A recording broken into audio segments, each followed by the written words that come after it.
Coming up, a knockout punch in Paula versus the president, a stunning ruling on sex harassment charges against Bill Clinton. We have a series of reports. The fire is out, but tonight the trouble has just begun for thousands of Clevelanders who need this garbage dump. And they're rocking their socks off at the Rock Hall of Fame tonight, and we've got your backstage pass. Fox 8 News at 10 starts now.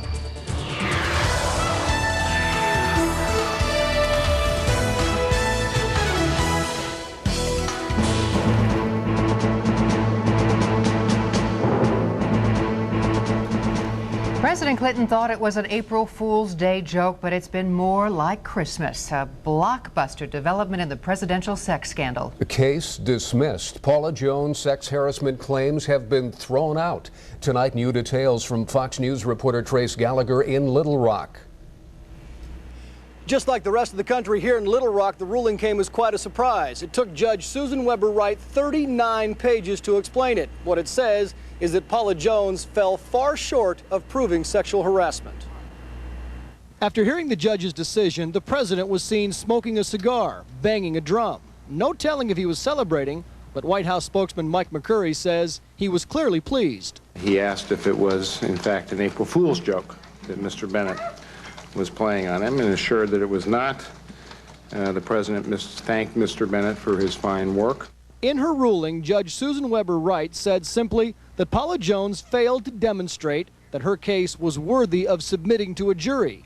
Jones' attorneys say they will most likely appeal, though they emphasize the decision is not theirs to make. We haven't even discussed with Paula if that's what she wants to do, is to go ahead and appeal. Susan Carpenter McMillan took a harder stance, saying Judge Wright was wrong, and she vowed to keep up the fight. And I dare say that we'll more than likely be back before the Supreme Court again. The spin from the Clinton camp was, of course, just the opposite. It was a very strong and a very powerful opinion, and I'm very pleased, and the opinion speaks for itself. And then there's Kenneth Starr. Fox News caught up with the independent counsel as he was leaving Little Rock. Our investigation, of course, is separate, and we're going forward and moving as quickly as we can, but our investigation is independent of the judge's ruling. Paula Jones remains holed up in her Southern California apartment, refusing to comment, but she is not the only loser in this decision.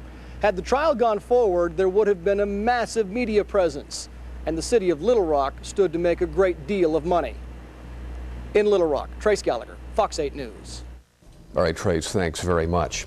Meanwhile, here at home, the dismissal of the Jones lawsuit is a big surprise to a lot of people. Fox 8 News reporter Jack Shea continues our team coverage and shows us which way the wind is blowing as Clevelanders now chime in. A judge in Arkansas has just thrown out the Paula Jones sexual harassment lawsuit against the president. What do you think? I'm happy to hear that because I didn't believe it in the first place. I think he's guilty. I think he should be impeached. Did President Clinton sexually harass Paula Jones or not? I think Clinton probably did it, but I don't think the president should be sued for something like that when he's president. I think it deserved to be thrown out. Why? He was innocent. I believe he was innocent.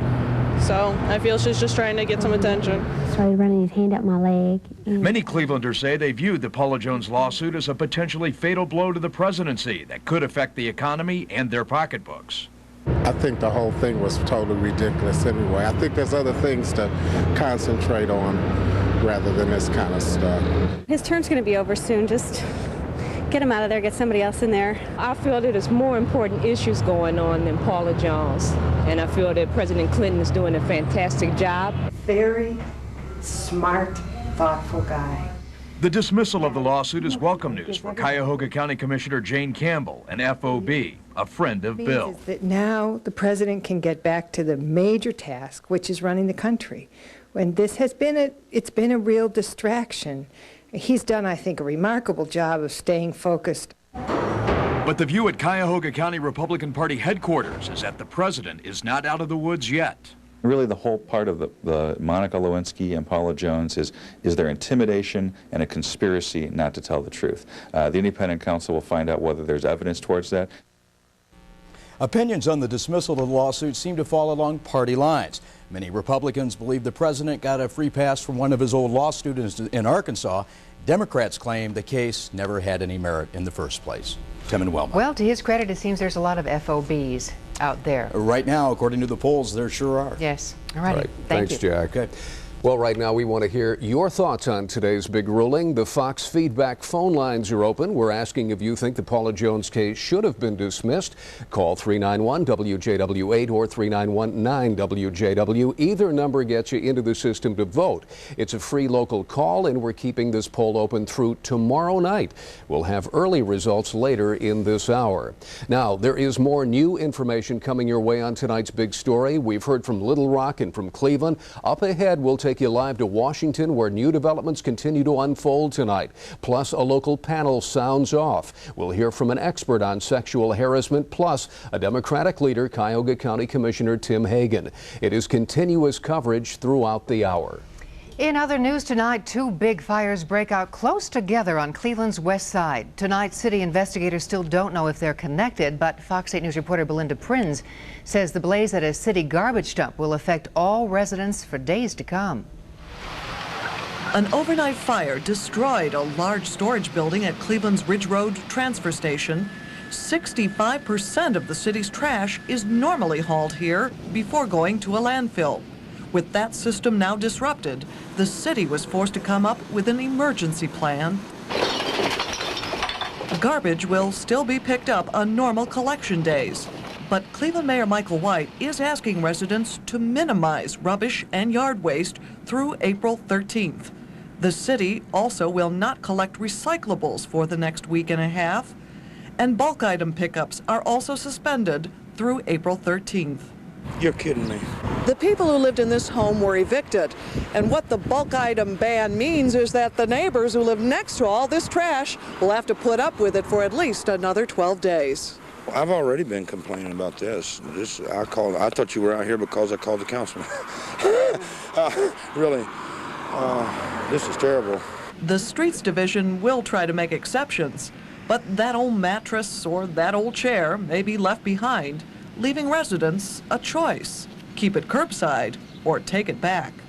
Meanwhile, the city is seeking emergency EPA approval to bring more trash to the Ridge Road site and store it outdoors. And two city employees assigned to the dump when the fire happened faced a pre-disciplinary hearing. The mayor says investigators are still trying to pinpoint a cause of the fire. To have 2-3 alarm fires 3 minutes apart in the same neighborhood is an awful suspicious thing. Either suspicious or just bad April Fool's luck. I'm not quite sure right now. With the Ridge Road station knocked out of service, each city garbage truck has to haul its load out of the city limits to a landfill. That adds travel time and backs up the entire system. The mayor says don't be surprised to see your garbage collector working until dark to keep up. My goodness, what a situation for an awful lot of people, unfortunately. Belinda, we don't know what caused the fire, though, right? Well, that's still undetermined. Arson investigators have been combing through the building that burned, and as the mayor says, it is suspicious. At this point, though, it is still a mystery. Looking for some answers here. All right, Belinda, thank you. The other major fire was at an abandoned building that once housed the POC brewery, but it wasn't beer that caused all the black smoke here. It was thousands of old tires, which officials say had been dumped illegally in the old building. And why would anyone do that? It costs money to get rid of scrap tires. It costs about $1.50 at least for each passenger tire and a lot more for truck tires. I mean, you can make some money hauling tires, especially if you're not legit. Romano says authorities have suspected since November that scrap tires had been illegally stored in the building. The health department has turned the case over to the city and to the Ohio EPA.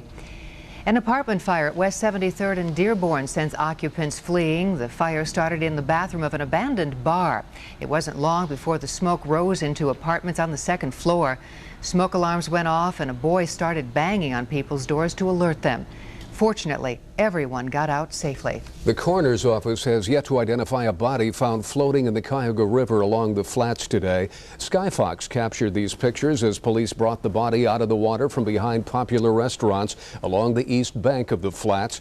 Witnesses first spotted the body just before noon today near the railroad bridge. So far, police are ruling out foul play as a cause of death. He has denied killing his wife. Now a former Akron police captain denies recording her phone conversation allegations. Douglas Prade pleaded not guilty to possessing criminal tools and secretly taping his wife's calls during their divorce. He is already charged with killing Dr. Margot Prade in her office parking lot the day before Thanksgiving. Prade's murder trial will begin July the 27th. Well, tonight there's a new mayor in Warrensville Heights, and his appointment marks the end of an era. William Pegues was sworn in tonight as the new mayor of Warrensville Heights in more than 3 decades.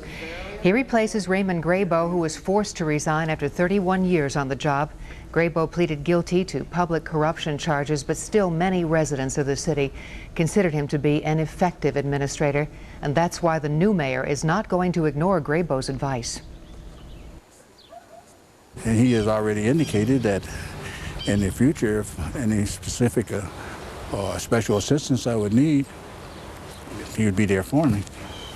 And let's face it, when we all fill someone else's shoes, there are questions we can ask, and there are things we can learn by just asking them. Mayor Pegues says don't expect any major changes in city government in Warrensville Heights. He will complete the 2 years remaining in Graybo's term before running again in the year 2000. Well, our Indians definitely got off to a hot start in Seattle. Now the mission is to sweep the M's. Fox 8 News sports anchor Mark Schrader is in the Emerald City, where the tribe is preparing for Game 2 of the young season. Mark, this is a team that gave us a real bad time last year. 2 wins would be so sweet. Ooh. You're right. This would be a great one, Tim, because I got a feeling that somewhere down the line, and it could be in October, these 2 teams are going to meet again, because the Mariners are expected to win their division in the West, and they're loaded. Let's face it, just like the Indians, they're full of talent. As a matter of fact, speaking of talent, the Indians' newly acquired talent from the Cincinnati Reds, Dave Burba, was out on the field today. Burba threw for the first time in an Indians uniform. Now, Burba was in the bullpen about 3 hours before game time, and he was pitching for pitching coach Mark Wiley and for bullpen coach Louis Isaac. Burba is a hard-throwing guy that the Indian scouts just love this spring. He had a terrific spring. He had struck out 30 men in spring training, the most by any pitcher. But Burba was a little bit upset. He was supposed to be their #1 ace for the Reds this spring and to be their opening day pitcher. He's a little upset by the trade, but he now knows what this trade really means for him. I mean, it was kind of shocking to me, but I got my bags packed. I got on the plane. My wife and I were trying to figure out how we're going to get everything settled with where to live, this and that. I got in the clubhouse yesterday and I said, I got a chance to go to the World Series, and it hit me, you know. I'm with the team that wants to win and plays hard and goes out, and like John Hart told me, we're a roll your sleeves up, clench your fist baseball team, and that's exciting to hear. And the World Series does sound good. Burba really had a nice greeting here at the Kingdom. He is a former Seattle Mariner, so a lot of the Mariner players came up to him and said, hey, way to go. It's nice to see you back in the American League. But hey, it's going to be a great game tonight. We got Jarrett right on the hill. Let's see if he picks it up just like he did from the World Series. And they have Jamie Moyer going for them, a 17-game winner. But Jim Thomey's playing tonight. David Justice playing tonight. So all the lefties that with the big power are going to be in the lineup tonight. So should be pretty good tonight for the Indians. Oh, I like our chances. I'm feeling good about this, Mark. I do too, Wilma. Nice little sweep here in Anaheim. Good. All right, thanks. Thanks, Okay. Mark. Akron has a new fire truck that can put down a whole lot of foam very quickly. City firefighters helped the manufacturer design the truck, the first of its kind in Ohio. Within minutes, it can disperse a sea of foam. The fire chief says it'll be effective in fighting hazardous material spills and extinguishing fires in hard-to-reach places, such as underground transformers. The price tag, $153,000. Still ahead, are you ready to rock and roll? Fox 8 has a front row seat to the hottest ticket in town. Day 1 of a 2-day bash. Plus, next time you tan, you might want to take a close look around. We'll show you who's been caught watching. And a vicious dog bite attack, but this time the dog is the victim. The amazing details straight ahead. You're watching Cleveland's own Fox 8 News at 10 with Tim Taylor, Wilma Smith, Dick Goddard with weather, and John Tellich on sports. Hey, they're rocking and reeling and hanging from the ceiling. A 2-day celebration at the Rock and Roll Hall of Fame has begun. Oh, yes, it has. A giant laser show lit up the sky tonight. Included was the Fox 8 logo on top of the Rock Hall. It's all leading up to tomorrow's unveiling of the Hall of Fame's new wing. Fox 8 News reporter Donna Davis has our backstage pass.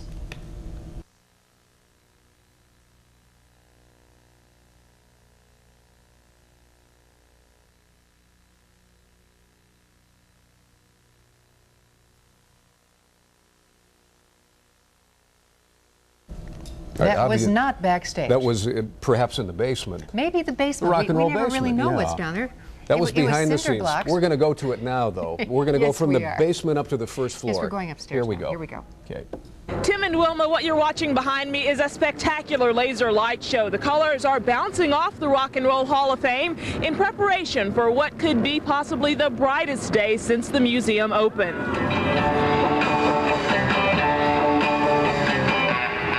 The Rock and Roll Hall of Fame is all aglow, lights and preparations well underway for the unveiling of the museum's new edition.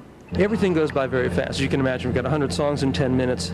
Music going by very quickly, and so are the visuals. So a lot of sight gags. So if you're really a rock and roll fan and you really know even just some of the artists and you're really paying attention, you're going to find things that are going to hopefully evoke for you, in a real fundamental way, the spirit of whoever it is, whether it's the Bee Gees or Elvis Presley or the Beatles. We've got Little Richard, we've got Bo Diddley. The celebrities will be here by the dozens, many of them Hall of Fame inductees like former Eagle Joe Walsh.